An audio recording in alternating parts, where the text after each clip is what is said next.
If you've got a 401k, an IRA, or a pension plan, I've got some really bad news for you. The IRS wants you to think that these so-called qualified plans are the best way to save money for retirement. They induce you to max out your plans by giving you tax breaks right now and allowing your money to grow tax-free over the years. Sounds pretty good, right? Wrong.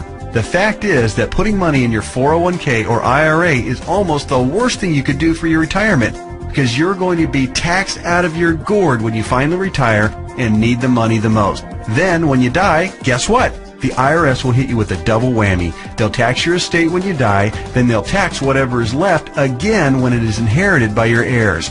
And on top of the tax problems, you'll also have to deal with market volatility that can kill your portfolio. Just think about 2001 and 2008.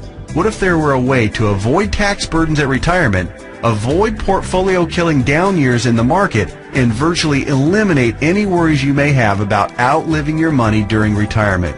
On this video, I want to show you an IRS-approved class of tax-friendly retirement savings vehicles that beats the pants off your IRA, 401k, or pension plan. They've been around for years, are offered by the oldest, largest, and most financially stable institutions in the world, and allow your money to grow tax-free, just like your current qualified plan, but has zero taxes when the money is dispersed at retirement. Think about that for a minute.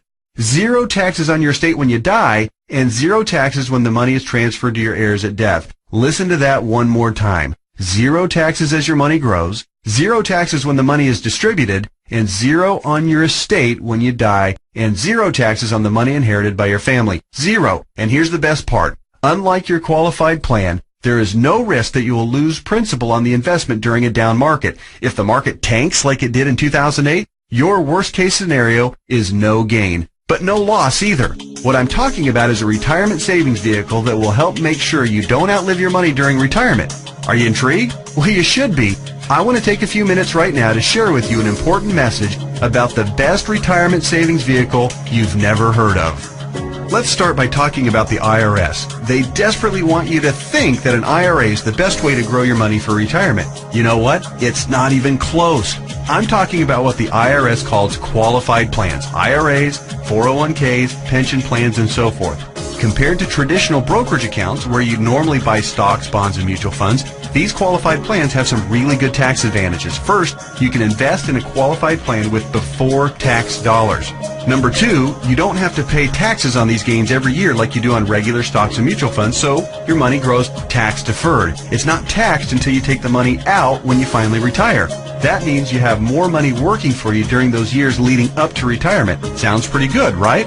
Well, yeah. Compared to a regular brokerage account, sure. But that's like saying a bicycle is the best mode of transportation going. Of course, a bike beats the heck out of walking, especially if you're trying to travel outside of your immediate neighborhood. But what if you're trying to travel across town or clear across the country? You might want to try a car. And what if you're trying to get overseas? Walking's out of the question. And that bicycle is pretty much worthless. You'd be much better off in a jet plane. So, just to make sure you're following my analogy, a regular brokerage account is like walking, lots of tax problems. A qualified plan is like a bicycle or maybe even a beat-up old car. Better than walking, but not super helpful on extra long trips like, say, retirement.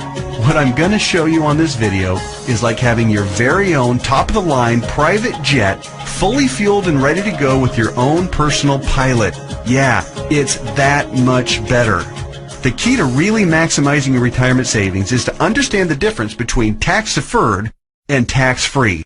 Under the IRS qualified plans that you probably have right now, your money is growing tax-deferred, which inherently means that it will be taxed at some point in the future. Guess when that point is? That's right, when you retire and need the money the most. You probably won't be working, tax rates will probably even be higher than they are now, and you won't have any IRS-friendly deductions for kids or mortgage interest if your house is paid off, which means that you'll be paying a huge percentage of what you take out to the IRS in taxes, which, of course, reduces the amount that you have to spend for living expenses and lifestyle. Here's another way to look at it. Uncle Sam is counting on you to pay more than your fair share of taxes when you retire. Think of how brilliant that is. Let's encourage people to contribute money by giving them a tax break now, then let that money grow tax-deferred so we can get an even bigger chunk of taxes from them later. Hey, I'm all for paying my fair share of taxes, but I tell you what, giving the IRS a bare minimum of $33,000 for every $100,000 I withdraw from my qualified plan of retirement? Just plain ridiculous. Look, you've paid taxes and you'll continue to pay taxes for your entire working career. Let's keep the government's hands out of our wallets at retirement, okay? For the record, that $33,000 out of every $100,000 you withdraw isn't a worst-case scenario either. You realize that, don't you? With the probability that tax rates will rise, it's probably actually a best-case scenario. Any right-thinking person can see that the tax rate of 40 or 50% isn't out of the question 15 or 20 years down the road. So, let's talk about this so-called jet plane of retirement savings vehicles. You know, the one that beats the pants off a regular brokerage account or qualified plan. Before I tell you exactly what it is, let me show you some of the major advantages it holds. First, tax-free accumulation. Just like a qualified plan and way better than a brokerage account, your money grows year after year without having to pay taxes on the annual gains. Compound interest can then work its magic, which allows your money to grow bigger and faster. We don't need to have a discussion about compound interest, do we? If you're not familiar, just go to Google and type "the greatest miracle of growing money ever known to mankind" and find out about the greatness of compound interest. Second, tax-free distribution. Here's where your current qualified plan starts to look really bad. When you hop on board the jet plane of retirement savings vehicles, your money not only grows tax-free, but you can also actually distribute the money at retirement tax-free. That means that on the same $100,000 distribution I just talked about, you keep all of it, regardless of the then current tax rate. 30% tax rate? You won't care. You'll pay no taxes. 40 or 50% tax rate? Let everyone else worry about that. Your retirement savings can be used tax-free. $100,000 means $100,000 to spend, not $67,000 or less. Which do you prefer? Third, tax-free transfer. With a qualified plan or with a regular brokerage account, your money will likely be taxed twice when you pass away. Once on the amount left in the account when you die, and then again when your heirs receive the leftovers as income. Great for the IRS, horrible for your estate. The jet plane of retirement savings vehicle lands smoothly here too. No death taxes, no inheritance taxes. If you've got $1 million in your account when you die, your heirs get the full $1 million. Uncle Sam? Nothing. Transfer tax laws are, however, fairly complicated. No risk of loss of principal. Remember when the stock market lost over half its value in less than 18 months starting in October 2007? Of course you do, because your portfolio probably lost half its value or more during that same time too. Did you start having nightmares about being 82 years old and still working part-time at Walmart just to keep food on the table? Your qualified plan has no way to protect you from that kind of market volatility and downside losses. Ouch! Not true with the jet plane of retirement savings vehicles. The principal in the account never loses altitude. When structured properly, there's no chance it will lose any principal. Not a dime. Not a penny. Nothing. If you'd been on board with this in October 2007, your portfolio would probably look a whole lot prettier right now. I'll explain why and how in just a minute. Fifth, dramatically reduce the chance of outliving your money during retirement. Survey after survey show that baby boomers' #1 fear about retirement is outliving their money. And hey, you know what? That's a perfectly reasonable fear if you ask me. If you have $1 million saved and you retire at age 65, that's pretty good if you only plan on living until you're, say, 70 or 75 and if you don't have any significant medical issues. But how do you stretch $1 million or whatever amount you end up having saved by the time you retire for 15 or 20 or 30 years, especially given the increase in cost of living and the likelihood of needing specialized care if you do end up living into your late 80s or 90s? Not to worry if you ride the jet plane of retirement savings vehicles. When structured and funded properly, it'll keep on paying and paying and paying all through your 70s, 80s, 90s, and even beyond that if you're lucky enough to hit 100. Hey, you're more likely to hit 100 if you're not stressed out over money. Time to get on board. Okay. There are even more advantages, and I'll cover them in just a minute. But first, let me address that question that I know is nagging you in the back of your mind. You're saying to yourself right now, okay, this all sounds great. Everything you've said so far makes a lot of sense, and I'm interested. But hey, pal, what's the catch? We all know that anything that sounds too good to be true probably isn't.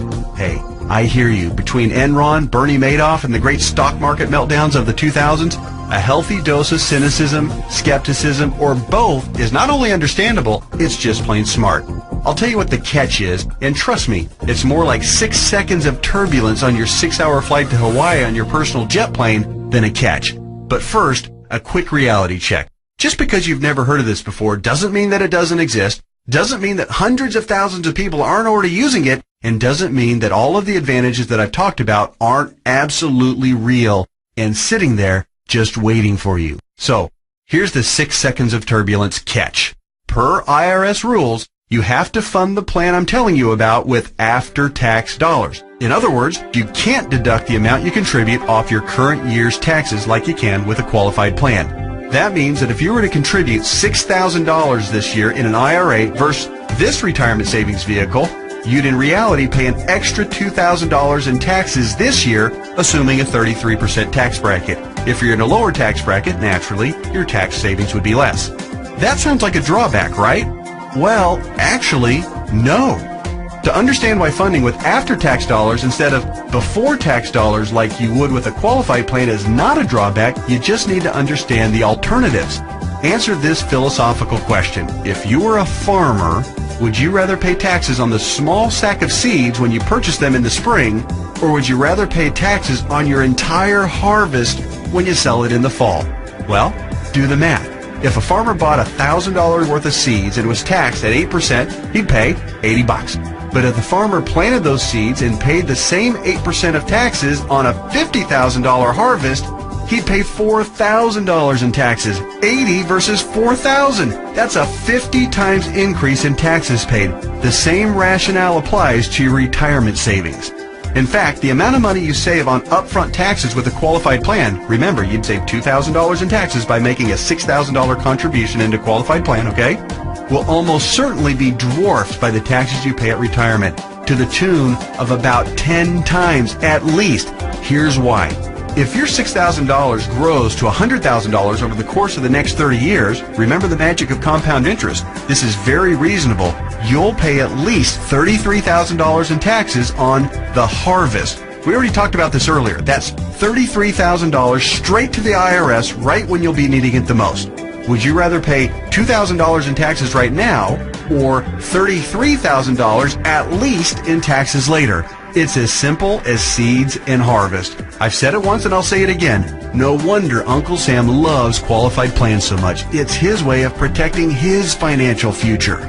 Okay. So let me go ahead and draw back the curtain and show you what the jet plane of retirement savings vehicle is. Just do me a favor and hear me out, because I'm going to admit it right now, right up front, it might sound a little, well, boring right at first. That's because it's a life insurance product called Indexed Universal Life Contract, or IUL for short. Stick with me, Skipper. Don't be fooled by any stereotypes of what you may think an IUL is. This is different than any kind of whole life or variable life or universal life plan that you may have heard about or purchased in the past. The fact is, IUL is a lot more about savings than it is about life insurance, although it does do a nice job of providing that too. Hopefully the tax advantages and principal protection advantages I've told you about are clear enough and big enough to keep you interested. But you also need to know that the IUL, when structured and funded properly, beats the pants off of any other kind of retirement savings plan in every comparison category that matters, including growth potential, risk avoidance, liquidity of funds, flexibility of contributions, flexibility of distributions, longevity of distributions, and fees. Everything. Listen, insurance companies, by law and by track record, are extraordinarily conservative. Yeah, I know that AIG tanked it, and you might be thinking that all insurance companies are going bust. Nothing could be farther from the truth. Life insurance companies that offer IULs, as a rule, have massive cash reserves. One company, as an example, had operating revenues in 2008, the worst year of the recession, of $14 billion. Earnings of $1.3 billion, and cash reserves at the end of the year